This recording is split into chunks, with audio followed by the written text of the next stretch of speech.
Hey everyone, I am with James Belle Guest, an Oregon licensed facilitator in Portland, Oregon. James, you want to introduce yourself? Hi, I'm James. I'm originally from England, but I've been living in Portland for the last few years. Um, Came here for, psilocybin licensure that's happening right now, and I've been working as a licensed psilocybin guide for about almost 2 years now. And I also work as a somatic intimacy, pleasure, and sex coach, which sometimes gets very much weaved into my practice.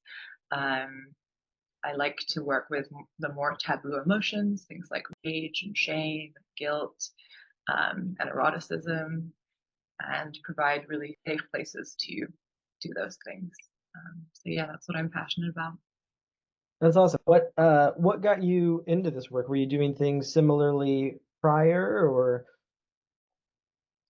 Um, I think, just a culmination of life experience and also, having a background with psychedelic medicine. Um, I was introduced to psilocybin at a very young age, recreationally, and it, definitely helped me along my path. And so it's something that I have been working with in parallel, not as professionally as I do now, but I've always worked in sort of service of others. Um, and yeah, the somatic work is something that came to me around a similar time in more of a professional way. But it's something that is very true to my own nature, which is, being very in tune with your body and noticing the ways in which our mind and body connect, and how a lot of our traumas and past experiences are stored in ways that are nonverbal. And yeah, I really love assisting and guiding people through that process of physically releasing things as well as mentally releasing. hmm. You mentioned at an early age, you had some psilocybin recreational experiences. I'm guessing that that partially drew you into this work. You were drawn to the medicine. What about those early experiences that drew you in? Wow. I think I, from an early age, kind of looked at the future, and I saw sort of a way that life goes, and it didn't excite me. I saw many multiple paths of the way that life could go. Maybe I'll be an artist, maybe I'll be a translator, maybe I'll be a poet, and they sounded fun. And but I once I was introduced into psychedelics, I was like, oh my god, there's this like transcendental realm that you can visit that's just like very abstract, and it's a place where you can feel many emotions at once. And it sort of turns the mundane into the exciting. And yeah, I don't know. It's always been a sanctuary for me, and I really love being able to provide that sort of sanctuary for other people. That's awesome. What's one thing you think folks should know before doing this psilocybin journey? Hmm, that's a great question. The psychedelic tools that I will, if I'm your facilitator, are very simple. They're things like surrender, releasing, letting go, curiosity, breath.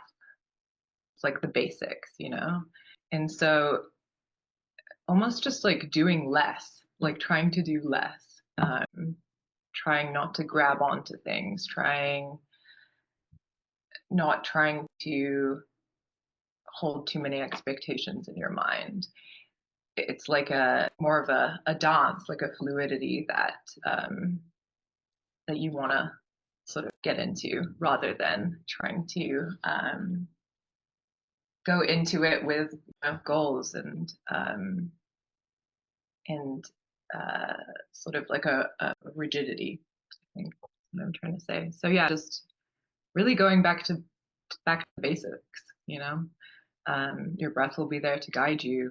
Your senses will sort of amplify and come online in a way that maybe they haven't for a long time. And so just like really guiding by those primal parts of ourselves is my advice. My hunch is that some folks who would be curious in doing this, who maybe haven't yet, might feel more uncomfortable or more rigid about this type of experience, or even worried about safety a little bit. Do you have any advice around things people can be doing, or ways to try to get rid of some of that rigidity so that you can have a more positive experience? I think really being aware of what safety means to you, because it means something different to many people. And so if you're able to, with your facilitator, with your person who's guiding you, if you're able to let them know your boundaries and yeah, what feels good and what doesn't feel good, and uh, what things, what things in your environment make you feel safe, what ways you can hold your body that make you feel calm. And so with my clients, I spend a lot of time in the days and weeks leading up, sort of talking about, like what are those moments of pleasure and calm in your day, and what is the environment, what makes it those that way. Um, so yeah, I think really just you know knowing yourself a little bit better can um, help help you find peace before. Yeah. What about during a journey, or as a journey begins? So you've just taken mushrooms and you're kind of coming up, and starting to feel those. Any tips for folks or practices that you use, that help people as that feeling starts to set in and reality starts to dissolve a little bit and things get a little groovier? Yeah, there's always that sort of awkward 30 minutes to an hour where you're entering a new paradigm, and it's a time when I offer usually like the most support, because it's when sort of all those protectors come up, when we're like, oh, we don't want to surrender, oh, I wish I hadn't done this, oh, I feel sick, because the mushrooms can be a little harsh on some people's stomachs. And there's a couple of things that I do during that time. One is I offer sound healing with crystal balls, which offer sort of vibrational sound, which can really help relax and maybe also give you something to focus on. Um, it's also a really good time to, start breath work and just like being conscious of your body and finding, those positions and states that make you feel calm and safe. Um, and also being in contact with the discomfort, asking it questions like, why is my stomach hurting right now? Maybe there's some memories that show up. Why am I so freezing cold? Is the temperature a part of my emotionality? Is it telling me that I'm feeling really sad? Maybe I don't know what this emotion is. Um,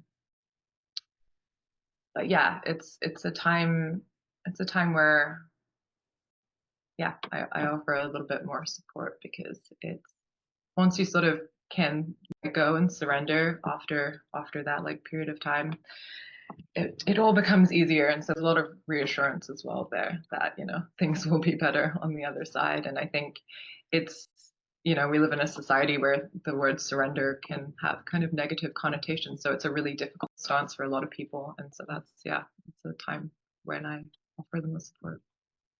Yes. Yeah, that's great. Let me ask you one more question. Do you have any tips for folks trying to integrate a journey? They've gone through the journey, the administration's over, it's the days, weeks after. Any tips for people working on that side of things? Yeah, just I mean, journaling is one of the best practices to keep it going. Um, so again, bringing back your senses. So you know, remembering things that you were staring at, maybe if your eyes were open, and if I've seen that someone is staring at something, I'll take a photo and send it to them so that they can look at it and remember. I often also burn a particular kind of candle, and so they can take that home and light that candle, build an altar. Um, Making art as well can be really fantastic if there's some parts that were like extremely abstract.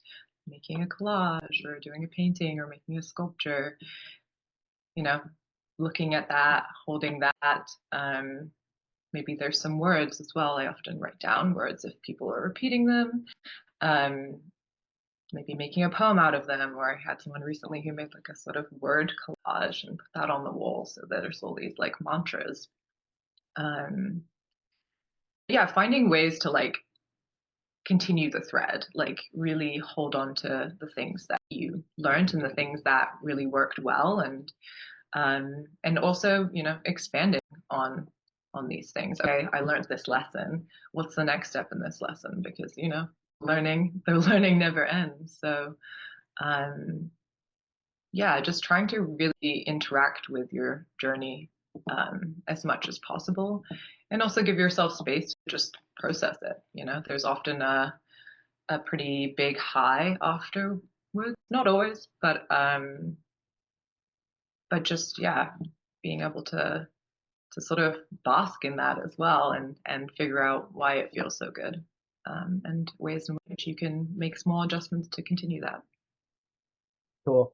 Yeah, I like that. I like the journaling aspect of it, and I've done that with music where I'll play some of the same songs and find that thread. I've done it. I haven't done the candle or the photo of kind of things, but that makes complete sense to me. That would help you kind of re-enter that space a little bit and remember what you were thinking about and give you some more time to play in that mindset. Yeah.